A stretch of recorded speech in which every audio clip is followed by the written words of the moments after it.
hurricane, a tidal wave. Essence perfect, life looks brilliant. Give me more of this. I'm out of control, about to blow, and I've been caught in the undertow. So toxic, but I can't get enough. You bury me, bury me. Yeah, you bury me, bury me. You've got me hypnotized. Push me out of myself. You've got me hypnotized. I can see, I can hear, going crazy, but the light has got me hypnotized. You've got me hypnotized. And there you are at my hand again.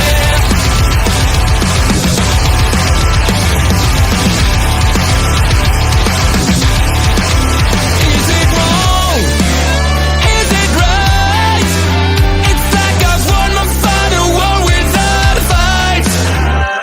I'm out of control, about to blow, and I've been caught in the undertow. So toxic, but I can't get enough. You bury me, bury me. I know you bury me, bury me. You've got me hypnotized. Push me out of myself. You've got me hypnotized. I can see, I can hear, going crazy, but the light has got me hypnotized. You've got me hypnotized. Get you out of my head. Get you out of my head again.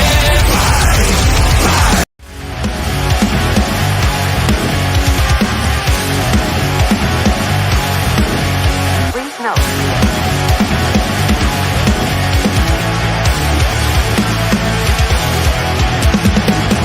Never gonna stop, never gonna change, never gonna do the things you say. I run my own way to get there. Fools are calling in the I don't seem to care. In the air, no more crowd, just the opposite kind of two clouds. So tell me the storm is coming, I'm sick of all your lies. Why don't you try to be why? Know that I need you anyway.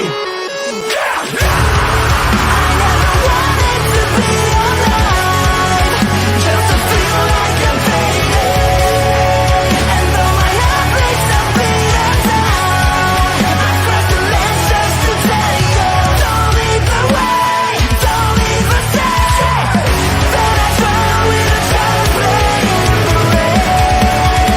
I feel like I'm fading.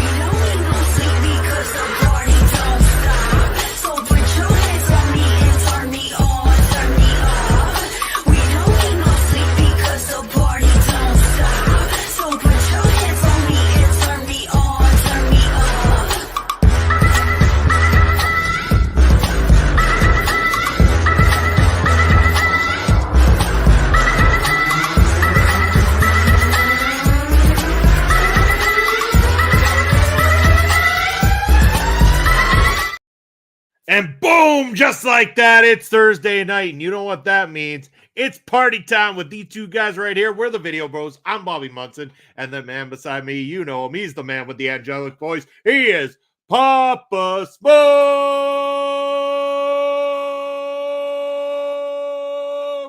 Papa Smokes, how are you doing, brother? Oh, might just be me. I'm not hearing you, Papa Smokes. You can hear me? Hold on here. Chat, can you hear either one? I'm not sure what's going on. Is it me that can't be heard, or is it Papa's muted? Papa's muted. It says the chat here, Papa Smokes. It sounds like your audio is not coming through, my man. Might have to reset your headphones again there, Papa Smokes.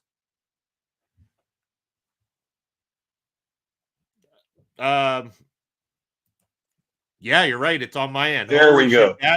Bad Buttons Bobby's all over this all night long. Look at this. Oh yeah, Bad Buttons Bobby is at it again. Jesus Christ. I apologize, Papa Spokes. My No bad. worries. People are always trying to silence me, keep me quiet, but I won't be quiet. Perfect. But yes, how are you doing, my brother? How are you doing? I'm doing great, man. Great. And I'm where I want to be on a Thursday night, talking about some wrestling. And I love the topic that you came up with for us tonight. I've seen the documentary a couple times that we're going to talk about long in the past, but always well worth a visit and a chat with all our wrestling people. There we go. And as we talk about those wrestling people right there, it's our good friend Astrid Pizarro joining us in the house. Hello, Astrid. Thank you for joining us. Astrid, hopefully you and your family are still safe and that Yeah.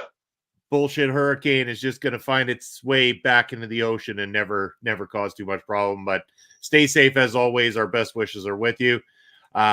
As we got Basser in the house, it's the other video, bro. It's our boy Basser showing up saying, "Evening, gents. Evening, Basser." Yeah, we got some fun to talk about here tonight with this topic, and yeah, it ties right into PPW. So, and Astrid says, "All good." I am very happy to hear that. So stay remaining safe and Good. sound. We're sending our absolute best, but yeah, it's just thinking about you, Astrid. Let's talk a little PPW before we even get into today's main topic here, Papa Smokes, because we are around the corner and we are going to do a full on PPW preview show here for everybody. I would say that's going to be the episode on the 24th. So really, I mean, we got the 17th, Papa Smokes. Do we need to do a trip through the territories next week? I believe we owe the fans an October trip through the territories here still. Well, sounds good. Let's absolutely do it. Always get excited when we get to do some research and get to do that deep dive into the past. We'll have to pick a territory and look into it. We'll do that right after we go off the air here today. We also could say that in November, I got to set the date yet. I'm sure we're probably going to aim towards the 21st of November, more likely. We'll have to go over on a Tuesday afternoon, do some research, use Vance Nevada's book for some research, but everything we can do in preparation for it, Papa Spokes, because our November trip through the territories lands us dead smack in the middle of Saskatchewan. We're talking about the history of Saskatchewan, about diversity in professional wrestling with a live freaking audience, not just a live virtual audience, but a live in-person audience, because Ring Respect Radio, for the first time in history, live on location, Louis Pub, on behalf of the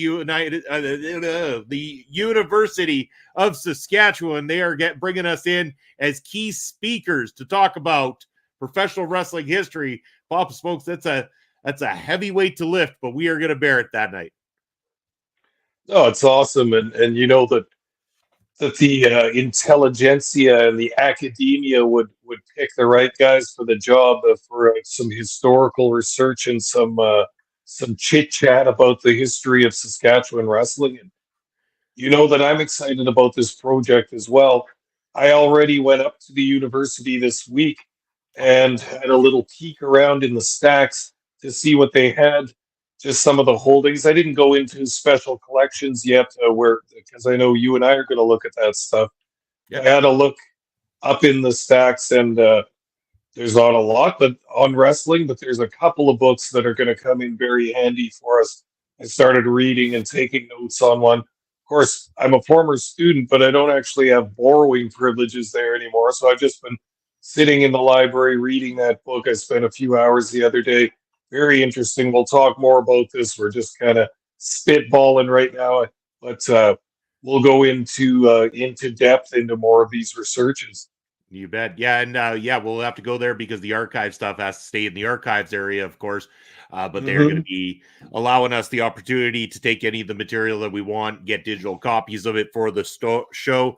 Basser, it is going to be a Thursday night, my man. It is going to take place at Louis Pub on a Thursday night in November. It's either the 7th or the 21st. I'm personally leaning heavier towards the 21st, so it gives us more time for preparation purposes and everything like that. So fingers crossed for the 21st. If it's the 7th, we will make it happen anyway. But yes, It's going to be there live at Louis. I don't know if it's going to be a ticketed event where you'll have to get tickets to it or anything. That information will be coming very shortly.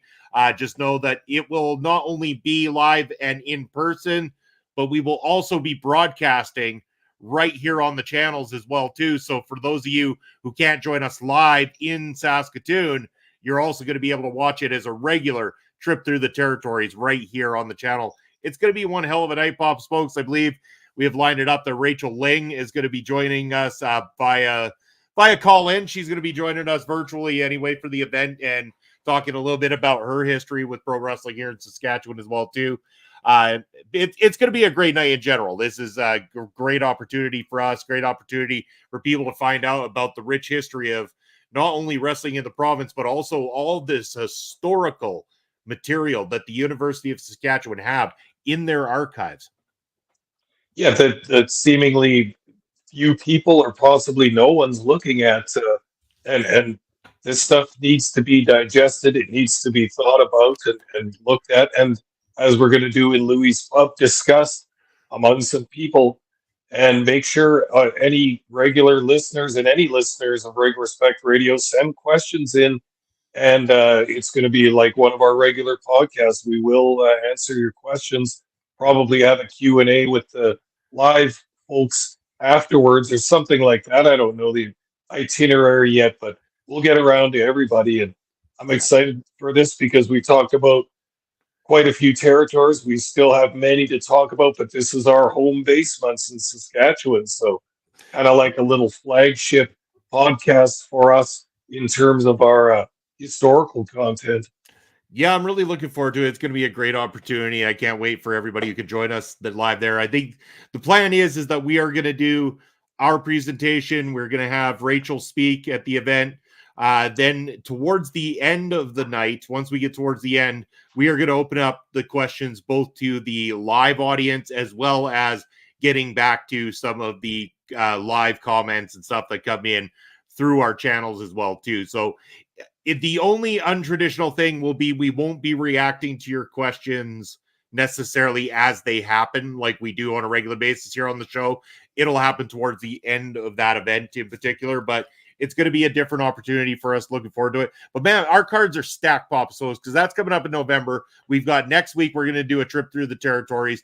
The week after that, we are doing PPW's Ring of Horrors 3 preview show, letting you know what to expect as we head into the biggest show of the year for Prairie Pro Wrestling. And then the week after that, goddamn Halloween falls on a Thursday, Papa Smokes. So right here on the channel, we have got the most stacked version of WTF Do We Know About Wrestling Pub Trivia Night that we have ever had. I am stoked for this. Ed Fries is hosting the show. He is going to be the trivia master. Myself, yourself, Kimmy Sokol, and Auntie Collins are all going to be on screen, and we are going to be participating live on screen, as well as taking all of the participation from Twitch and YouTube as well that night. This is going to be some crazy interaction that night, Pops, folks. I'm really looking forward to it. Wow, this is like our regular trivia night, but on steroids. You know, this is awesome. Love to have more participation from the fans, but love to have some Ole people on here too. A few people I haven't worked with yet, and I'm looking forward to meeting. And this is going to be cool, man. And I'm wondering what's going to happen. Like, I'm kind of caught up with the storyline of who's going to win the belts. You know, it seemed like the YouTube one was the bigger one for a while. Now it seems like the Twitch belt is kind of like the Universal Championship now. It's like two belts combined into one. I don't know. It's got a prestige to it, and man, it's going to be a dogfight. We're going to be slugging it out on WTF Trivia Night. And I got to ask, are we not a third brand then for the four of us competing on screen? Is it not the Olay Live Championship? We'll call it the TV Championship. There you go. It's the television championship here in our local establishment. And it has to be defended every single trivia night. I like this. There we go. I love There's it. a promoter. There's a promoter somewhere in you, Munson. I know it. Well, it's going to be a great night. Can't wait. And the best part is we'll be joined by our counterparts from the Honor Ramble there. So again, we will be able to combine forces that night to bring you one spectacular Thursday night program instead of the spectacular doubleheader that you usually get here on OLE podcast.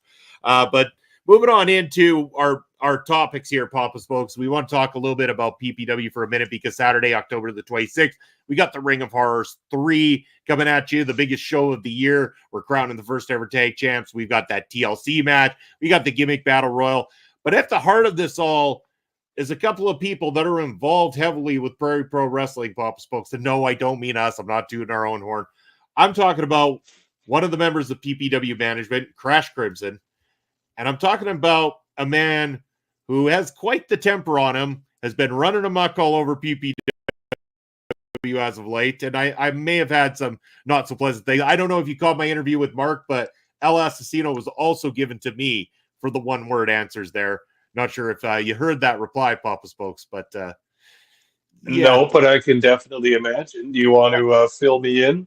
Well, again, seeing as we're not monetized here, my one-word answer towards El Assassino was prick. So.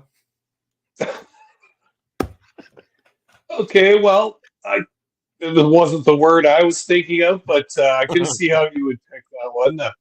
Prick that one, perhaps. Yeah, exactly. So, but you can go check out the replay of my interview with Mark. It is now available on YouTube. But the reason I brought these two names up, Papa Smokes, because there is a documentary that you and I sat down and watched. You've watched it before. You've recommended it to me, so I didn't know the gist of it. I knew who was in it. I knew what was involved with it, but I hadn't watched it yet. So I'm searching for a topic to come up with here to talk about on Ring Respect Radio tonight. And as I'm going through a list of different things about different promotions and stuff like that, sure enough, this documentary that you had recommended comes up on my YouTube searches. And I'm like, you know what? This is what I want to watch. This is what we need to talk about. And it's perfect timing too, because in next year, I believe, is the debut of a big documentary being produced by Chris Jericho. It's got a lot of teams behind it, and it ties right into this. It's called the Canada Death Tour, and it is, I believe it's coming here to Saskatoon at the Roxy Theater August 16th and 18th, so you and I can look forward to go and check it out, this version of it too. But this little documentary, you can find this thing. In fact, before the night's up, I'm going to go put the links right here in the chat so everybody can check it out as well too. This is a nice little documentary, well done documentary that was put together about what's known as the Canadian Death Tour or Canada Death Tour, or simply just death tours here in Canada. And for a little bit of a background, so here in Canada, for those who aren't aware, once you get to a certain part of the northern part of the country, like our provinces are quite large in mass and everything, but there's only so much of the land that is actually utilized quite densely in terms of big cities or bigger populations and stuff like that. Once you get to the more northern areas, any communities that exist in the far north here, especially in the prairie provinces, are very, very isolated. Typically, there is no way to get to them through most of, I'd say 98% of the year, if you aren't traveling there by air, via airplane or a helicopter. And if not that, then there is one time per year that you have an opportunity, and that is during the time that this tour takes place, where everything starts to freeze over. They actually go out there and they put holes in the ice specifically to leak more water across what these ice roads, as we call them, over these lakes and these ponds and everything like that. And you risk life and limb to drive across these ice roads here in Canada to get to these northern communities, to bring a little bit of joy and excitement to these kids and their families who don't get anything possible. It's like they're to the point where, and a lot of people don't get this, a lot of these communities don't even have proper connections with internet, with television signals, anything like that. A lot of those things are things that we take for granted that they don't receive. And the Canada Death Tours is something that comes through every single year. These wrestlers putting their lives on the line to cross these ice roads here in Canada in order to bring this joy. And that is at the heart of this documentary. Just want to get your thoughts leading into this and talk a little bit about your knowledge of these ice roads here in Canada and the tour itself. Yeah, that was a great introductory statement about it. That covers a lot of ground there too, and I think there will be some wrestling enthusiasts in the U.S. and other parts of the world that have heard of these death tours in the northern provinces and in Northwest Territories and Yukon and all that as well. But this one was made in 2003. The guy's name, oh, I don't, oh, Andrew Lee is the documentary maker, and the title is Wrestling with the North. And it's about, yeah, Tony Condello out of Winnipeg, the promoter that, I mean, talk about a promoter's mind. He wants to bring wrestling into areas that it's never even been before, untapped markets, so to speak. But there's also, I think, a giving back to communities as well. Like you were mentioning, these people don't get rock concerts, they don't get bar bands, they don't have a ballet, they don't have an opera, they don't have a pro sports team of any level whatsoever. A lot of these communities are a jumble of shacks together. Some of them have running water, some of them don't, et cetera, et cetera. But um, they're a bunch of people that just want to see some entertainment. And if they get it once a year during the winter from a wrestling company from down in the big city in Winnipeg, which sounds funny in its own way, they will show up en masse. Or some of those towns they did well. We'll get to this. Some of them not so well, but Yeah. it's kind of like a rite of passage for young Canadian wrestlers to go up onto one of those tours. I think the promoter, like a promoter like Tony Condello that runs that, it's an experience. It's a way for his some of his younger and less experienced wrestlers to get some reps in front of different audiences, maybe audiences that won't see some of their first matches, somebody on the road, you know what I'm saying? So that's valuable also. They can spend long hours in the car talking with the vets, talking with people that have a lot more experience in the business that can teach them something. And it works out well. I think it's also a way to weed out people that aren't completely 1,000% serious about being a pro wrestler because, my God, what a what a trip to embark upon. I mean, it looks really, really tough, and I have so much respect for anyone that's done it. Yeah. 100%. Yeah. And that's, we're going to talk a lot about that. And I mean, we say Canadian wrestlers, but there's actually two women's wrestlers here that are seen in this documentary that come from Portland, Oregon. So they cross the border of the US to come pay their dues doing the ice roads of Canada, which is amazing in its own feat.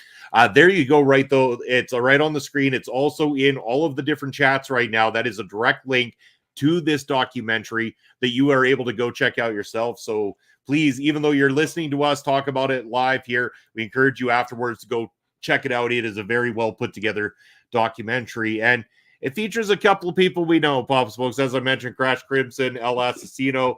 This was in the early days. Crash Crimson still a professional wrestler, and they say a 19-year-old, brand new to the scene, El Assassino. I will warn you, if you want to keep away the mystique, don't watch, because, of course, El Assassino unmasked in this particular documentary. So we say hello to the Twitch chat champion, BDJ, saying Ice Drags, and what's up, boys? Hey, I Ice hope you Drags. shine that Twitch belt up nicely, buddy. The 31st of October, it's on the line, my man. The most stacked card we've ever had here for trivia night. But going back to this, it was funny. I was telling you this story before, Papa Smokes. I sat down to watch this documentary with the wife, because she was interested in watching it. And I didn't give her the heads up that El Assassino or Crash Crimson are a part of this thing. And she's met both of them, obviously, especially El Assassino. And she had to do a double take when he first comes on screen. It was kind of like she knew it was him, but it was like, huh? You're watching a documentary that features a young El Assassino on it? Like, yes, we are, dear. Yes, we are. But it's very interesting to see El Assassino in his early stages and hear him talk about what the business means to him and what doing this tour means to him, and about how he wanted to learn from the veterans at the time, and he didn't want to show any signs of pain or that he wasn't able to do this. He put his body on the line, and I know I don't often sit here and do compliments towards LS Asino, but when you look at No. LS Asino, the professional, there is a lot to be said about his career and the fact that he's put his life on the line. He is a great in-ring worker, and it's proven right here by everything that he wanted to accomplish, even at 19 years old, how much he was putting into this. His heart, his soul, his body, his mind was all going into this to make sure that he got noticed and that he got recognized and respected by other professionals in the business. Oh yeah, very well said, Munson. And isn't it funny to watch that too? Because you see his face and you hear his voice, and that's totally him. But it's him in 2003, 20 years ago, and so there's obviously been some changes. It's also funny that if you listen to him talk in this documentary, he sounds almost exactly the same. Like he says the same things in the same way he would now. The only difference is in this documentary, as the young guy, as the rookie, he sounds unconfident, right? And that's totally understandable. He hasn't built that confidence yet. Now you and I know him. He's got all kinds of confidence. Not overconfidence, but he knows what the score is all the time. In this, he's young, he's a little bit unsure, he's a little bit scared. It's perfect. It goes well in this documentary. He's very well spoken, and it's funny to look back on it now with the benefit of hindsight, that his dreams in that documentary, all the stuff he dreamed of, all the fears and the obstacles that he worried about, we already know they've been overcome. We already know he's had a full and fruitful career as a professional wrestler, and gives you a good feeling inside knowing that the kid back then, he was right. He was right all along. He was on the right track, and he was headed for stardom in Saskatchewan wrestling. Sure was. Bobby Stats joining us in the house. Bobby, how are you doing, my friend? Thanks for joining in. Hello to you, and hello to your special lady friend Diane there as well too. Hope you two are having a wonderful evening. Hope you had a wonderful day as well too. Thank you for coming in. Yes, tell her hello from the video bros. We do say hello to Diane. But yes, and Bobby, if you weren't here just before, we are talking about the Canadian Death Tours, a particular documentary that was made about them. We encourage you to go check it out. You'll see the link is posted there in the chat on YouTube, so you can go directly to that and check out that documentary featuring LS Sino at the age of 19, and also Crash Crimson, who we now know Crash Crimson is the booker, the guy who comes out and is the match controlling mastermind of PPW here, Papa Smokes. But this Crash Crimson, he was the trainer and professional wrestler, one that had a little bit more experience under his belt, had done these tours multiple times. In fact, there was one moment when they go up to one of the communities and they're doing a fishing exercise, some of the ice fishing that they do. And he's talking about how that was one of the best times he's ever had on any of these tours, period, was that opportunity to sit down with the people of that community and take on the way that they do life. They go out there and they spend these times on the ice, fishing for food and gathering from the land and stuff like that. Completely different from the way that most of us live our modern day lives. These people are doing it this particular way, and that's the way of life they've always known. For sure. And you could tell that those guys were enjoying having a rare day off without having to do a show on one of those very northern reserves. And they were out on the lake there doing that ice fishing, and they didn't have a shack or anything. They had wooden boxes, like crates that you would just curl up in. That breaks the wind, and other than that, you're going to have to be okay bobbing that lure in the hole there. There's various techniques of fishing through the ice for various different kinds of fish. This one more like not exactly a fly fishing, but you keep it moving for whatever kind of, I think they might have said walleye up there, fish that they have, or maybe the Arctic char. But anyway, Crash loving his day off. And he had been on a whole bunch of those tours. He had said That was one of his favorite tours and one of his favorite days of all those tours was getting to do some ice fishing with the locals. Yeah, you bet.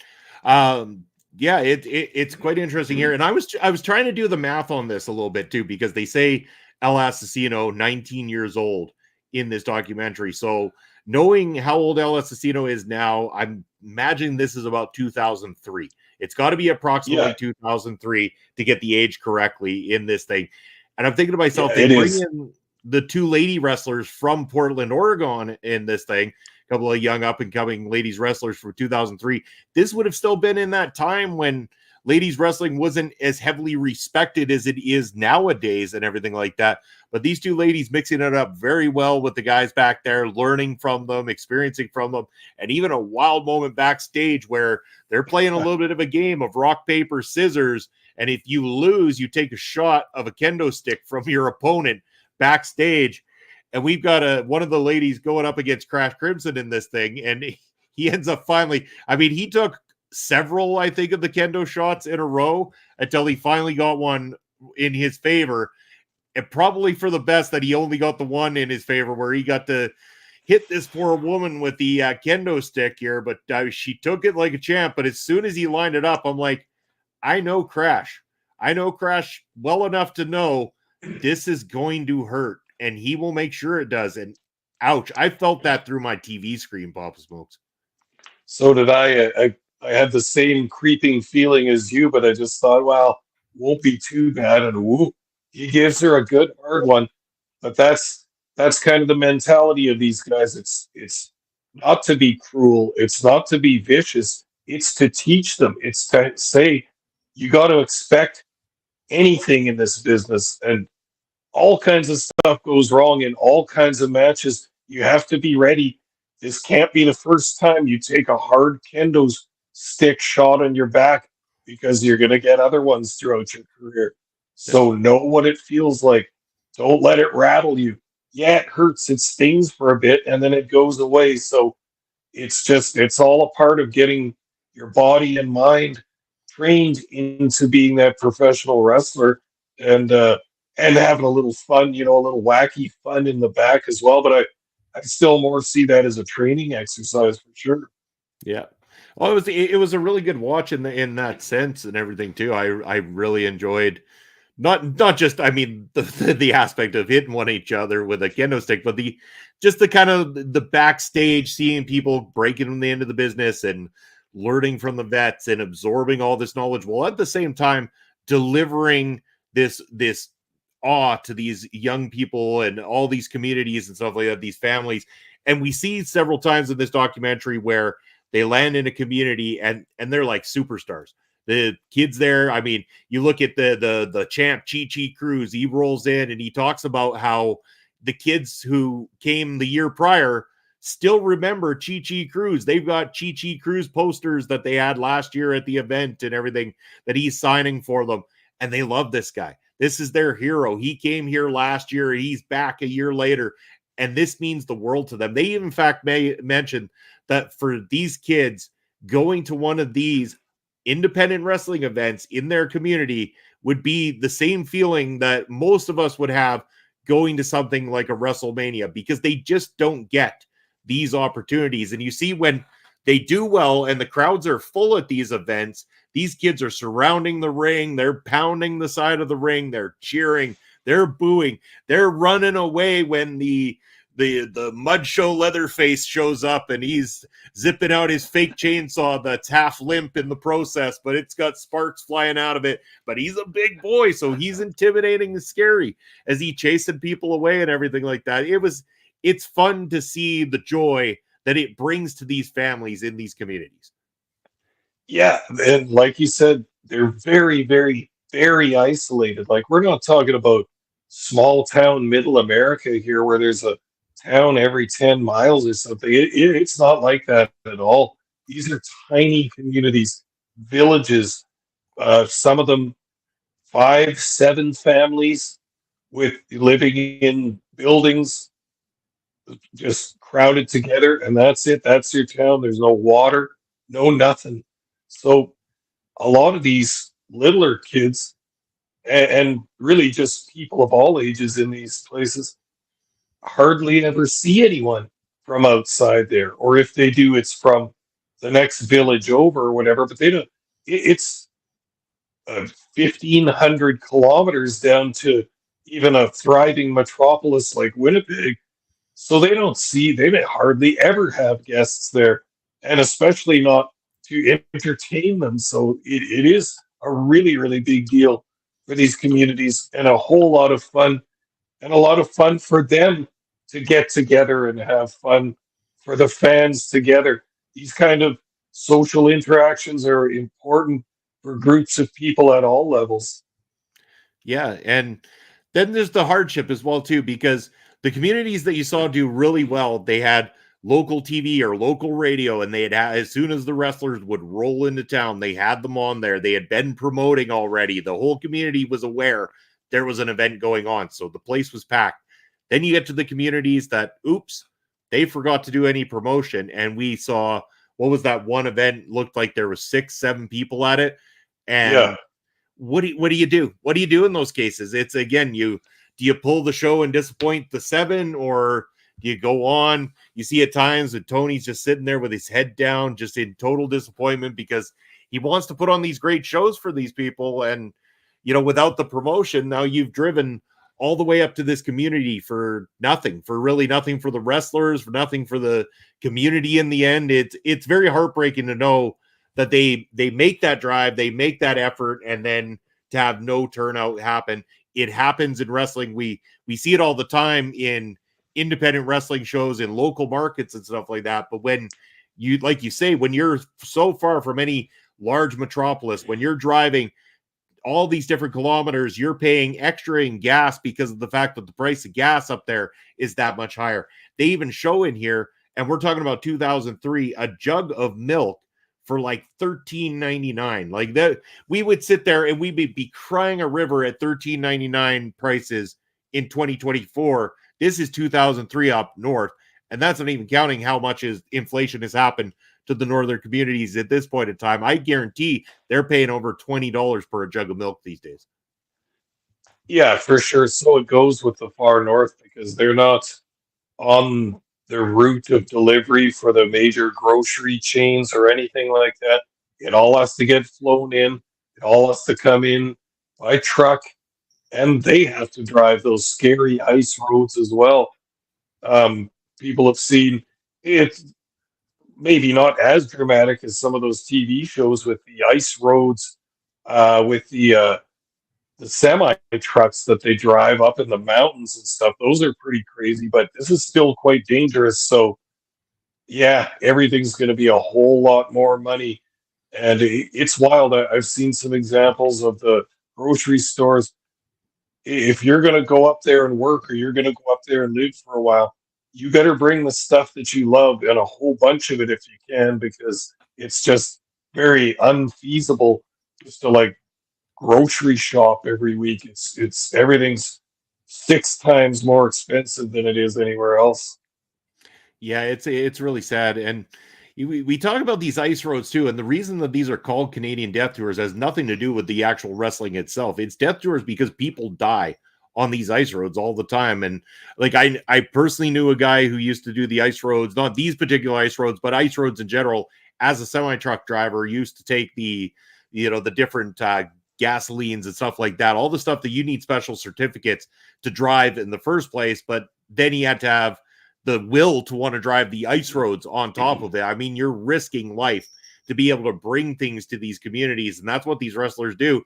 And we know there's a moment in this documentary, they're driving across the ice roads, and the wrestlers are saying, this might be the last road I ever see in my life. And there is truth to what is being said there, because at any given time, those ice roads, if that ice is just a little bit too thin and all of a sudden it cracks and sucks your vehicle in, what are you going to, even if you manage to get out of the vehicle as you're being pulled into the water, those waters are so incredibly cold to begin with once you get out of them, and you are nowhere near any sort of shelter, any proper way to get yourself into a way that you can get warm enough to survive the situation. So your body will go into hypothermic shock or whatever it is that causes it out there, and you're done. And so that is the risk that anybody takes when they go on these Canadian death tours or anything that they do to get to these northern communities. And we saw even in this at one point that there was a road closed sign that they come across because there was a thinning of the ice at one point, and you could see a trickle of water coming across the actual ice roads from at a point where the ice had cracked and broken along the way too. And these wrestlers are scared for their lives because we are looking at something that is thinning out, and underneath it's nothing but icy cold water. Yeah. Oh, you put it perfectly, Munson, because it is a risk to your life, and just the risks they take are crazy because yeah, in that one part you said the guys have to they're flooding it to try and make it thicker to try and freeze it and make the ice thicker, but at the same time putting water onto that ice not only makes it so slippery, but it's also melting a little bit off of that top layer too. Oh, it's absolutely crazy. And another thing of if you came into trouble, what are you going to do? Who are you going to call? There's no cops. There's no hospital. There's no ambulance. There's no doctor. There's no anything up there, probably for hours of a drive away. That place they go that was like something island. It was the very last stop they took. I think it was 5 hours from the previous one, which was so far up there too. It was just, they said, yeah, like you thought we were isolated before. This is the end of the road right here. There's nothing beyond here. So it's kind of a scary idea. What if you get sick? What if you get injured? What if, what if everybody does? So it's not for the faint of heart. You have to be a hardy soul to kind of put your life or your well-being on the line to go on one of these tours that are very dangerous. And I think Condello's cool for doing it.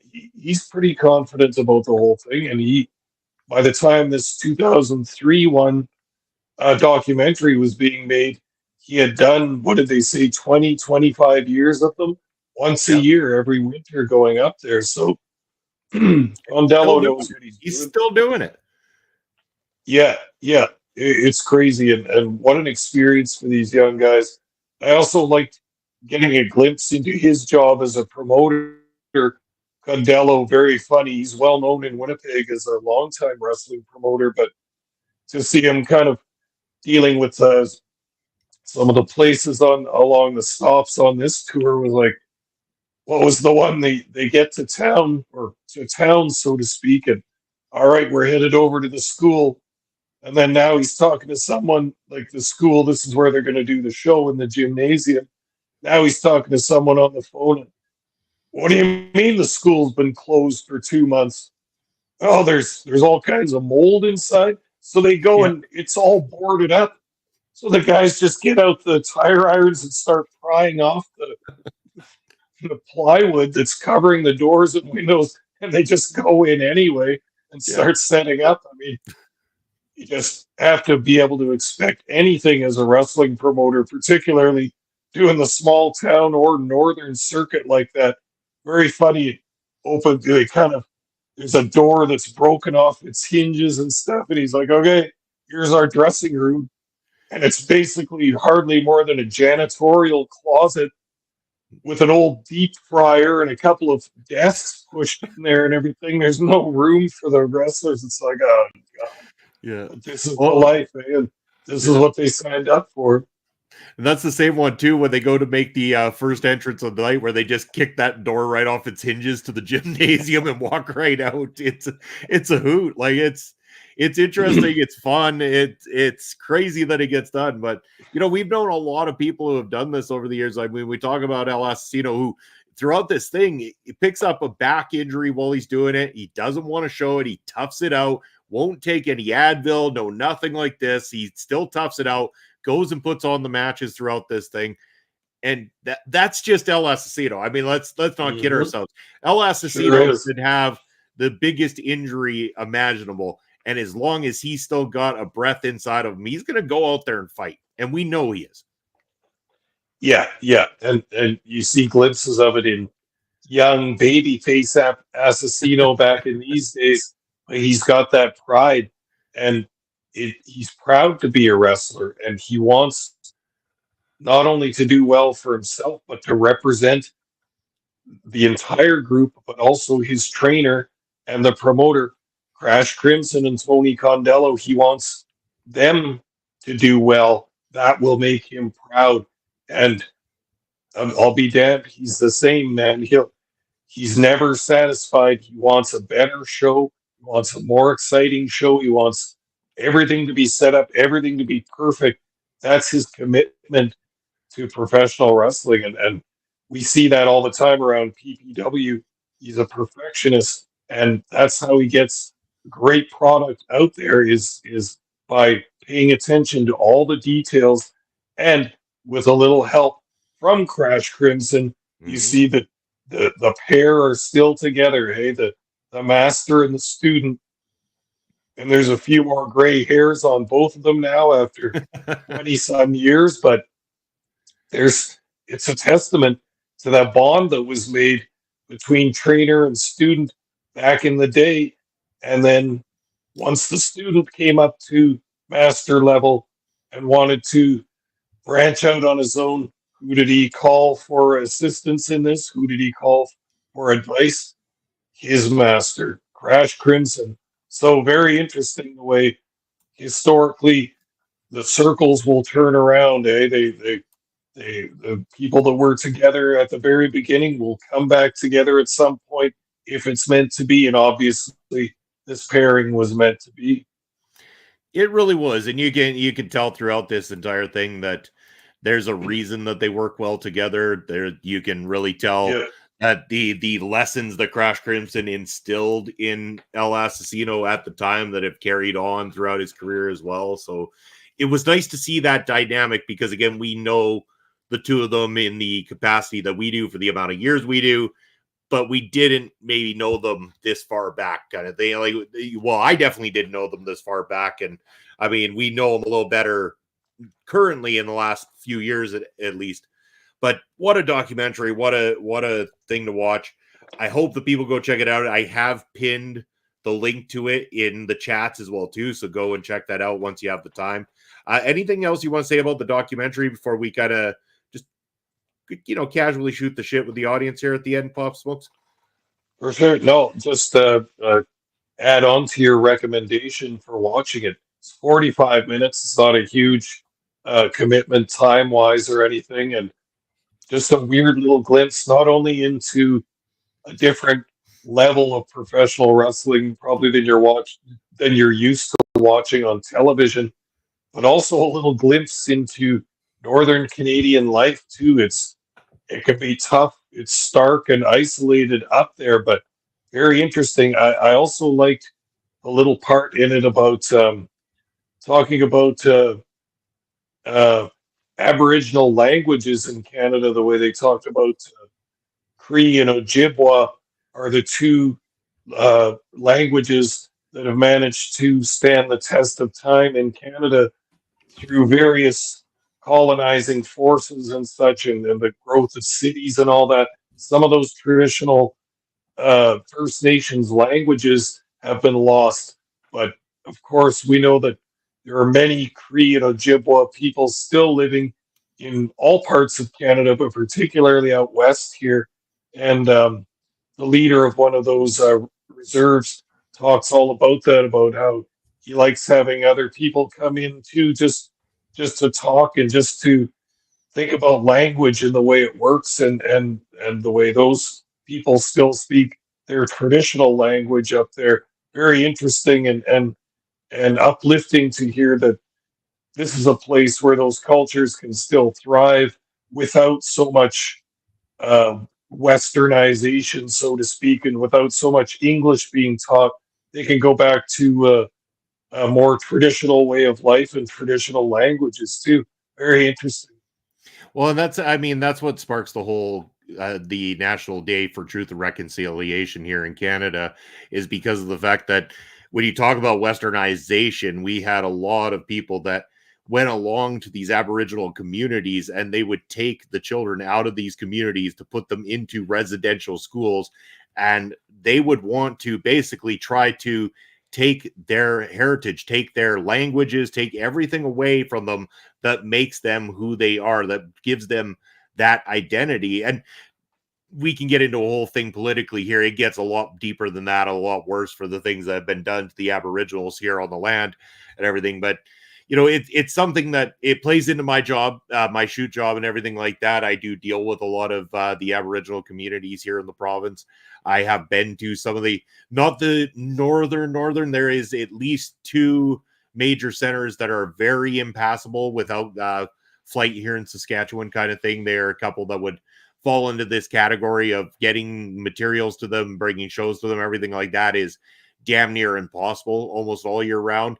There is a couple more that we deal with where the situation to get to their areas is dependent on the weather. So if you've had heavy rain, or it's been really heavy on the snowfall, or the roads have kind of iced over due to freezing rain or anything like that, their roads become damn near impassable because they don't get the kind of funding that they should get from the governments and stuff like that to make things accessible to them and everything. And it is sad to see. You go out and visit these communities and you see how the people are, but yet at the same time, still some of the happiest people too, because you go and chat with them and they will have smiles on their face. They will brighten your day. They will, bring you in and teach you about their culture as much as you're willing to sit down and respect it and listen at the same time. So, I really do encourage people to take that time to learn more about their culture and to learn more about these Canadian Death Tours. And again, like we said earlier in the show with Chris Jericho and his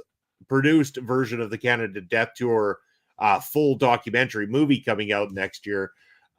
People check out this one first, and then next year I encourage you to go check it out. I've seen the trailer for it.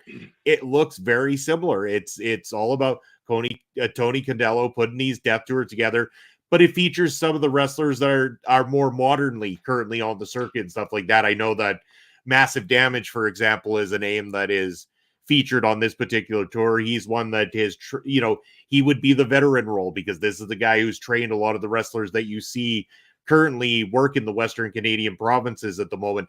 But then you also see there's a lot of focus on the matriarch who has made her path along the Canadian indie scene right now too. So a lot of focus being put her direction. So it's great that they are going to continue this on. They're going to be something out that's a little bit more robust and polished and stuff in theaters, a little bit more accessible to the masses.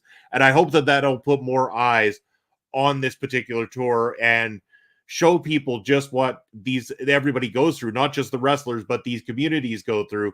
And more people will be willing to understand and respect anybody who goes and makes this tour a part of their career. Yeah, very cool, very cool. I will check out Jericho's as well.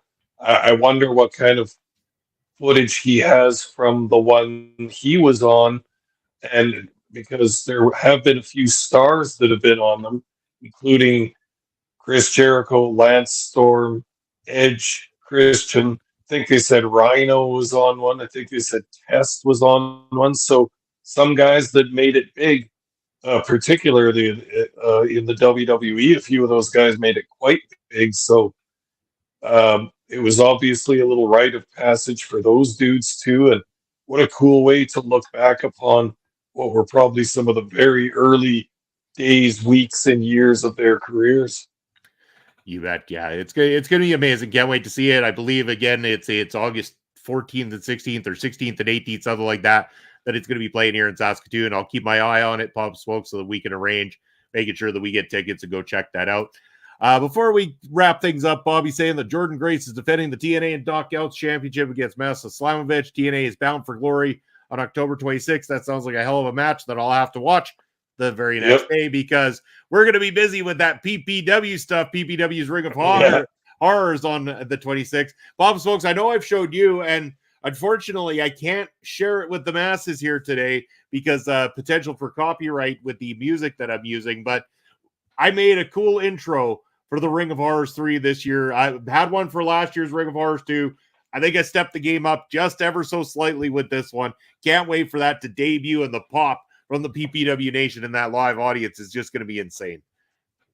Oh, for sure. And you always do good work with the music and the graphics and all that, Munson. You're like the Wizard of Oz sitting up there at your keyboard and tapping and pressing buttons and adjusting little volume knobs. You're a wizard, and you do great work back there.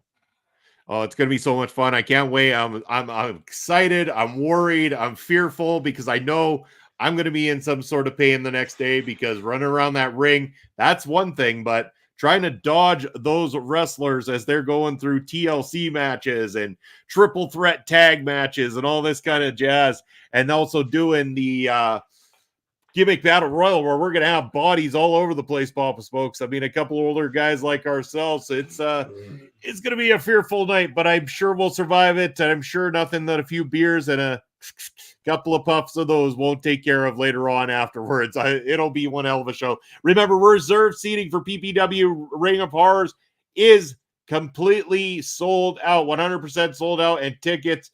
I know the Basser mentioned last week he thought he had got the last two, but there are still tickets out there. You can check out our sponsors for general admission tickets, still on sale. Make sure you get them. They are going fast. There is no guarantees that we will have any availability at the door come showtime. We are a couple of weeks away. It's going to be one hell of a show. Make sure you do that. And go check out PPW over on YouTube. We got some great matches coming out for you. We are over the 1,000 subscriber mark. We just need you, the viewers, to go and check it out. Watch more PPW and get us to the watchtowers. But speaking of watchtowers, we're glad you'd give us your watchtowers here at our local establishment. Make sure you're subscribed to the channel. Give us a thumbs up. Leave a comment if you're watching on replay here on YouTube as well. Subs on Twitch are always welcome as well too. We always appreciate your support across the board here. That ticker down below is going to tell you everything you need to know about our local establishment. But that is nothing. Absolutely nothing in comparison to the world's most expensive ticker. That's the Papa Smokes ticker. Let them know where they can find you, Papa Smokes. Hit my ticker, Munson. All right, I could be found at Elon Musk's free speech wonderland, known as X. I am at smokes_. Papa. I can also be found on Twitch. I almost said Twitter. I can also be found on Twitch at Papa_smokes_.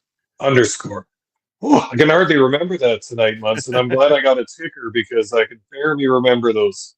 So it's one of those nights, and our age doesn't do us any favor as the years move on. But as for myself, you can find me over to the X at Real Bobby Munson, Instagram and Threads at Video Bros SK, and over on my personal Twitch.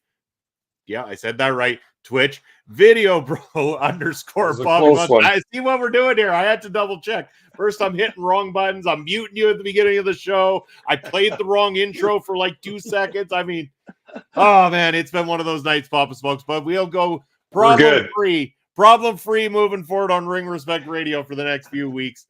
But what have I got coming up? I've got I got stuff coming up. So Saturday afternoon, you're going to be able to join myself and Mark Robson as I'm turning the tables on him. This time around, he's not conducting the interview. I'm conducting the interview as it's Bobby interviews Mark this Saturday afternoon, 5 p.m. Eastern on our local establishment. But then later that night, this is going to be a fun one. It is the AEW Wrestle Dream post show, and what a stack card we have. I'm going to be there in the capacity of pressing buttons and hosting, I'm assuming, but I'm going to be joined by the ladies of OLE, at least most of the ladies of OLE, because they're going to be joined by Lauren Goodnight, Kimmy Sokol. I'm going to be joined by Lauren Goodnight, Kimmy. I'm fucking up all over the place. Lauren Goodnight, Kimmy Sokol, Melball Collins, and a potential live on location run-in from Auntie Collins as well, too, on that very night. So a stacked card. It's going to be one hell of a show. I'll mostly just be sitting there letting the ladies do most of the work. I'll sit back and let them give their expertise because it's probably for the best. If people want to hear from the ladies, they don't need to hear from Bob. I'll direct traffic and press a few buttons, make it look fancy. That's all I'm good for. But with that said, that's going to be it for us on Ring Respect Radio. Remember, next week we're going to be taking you on a trip through the territories. We appreciate you joining us, and we will see you in 1 week's time. Take care, everybody.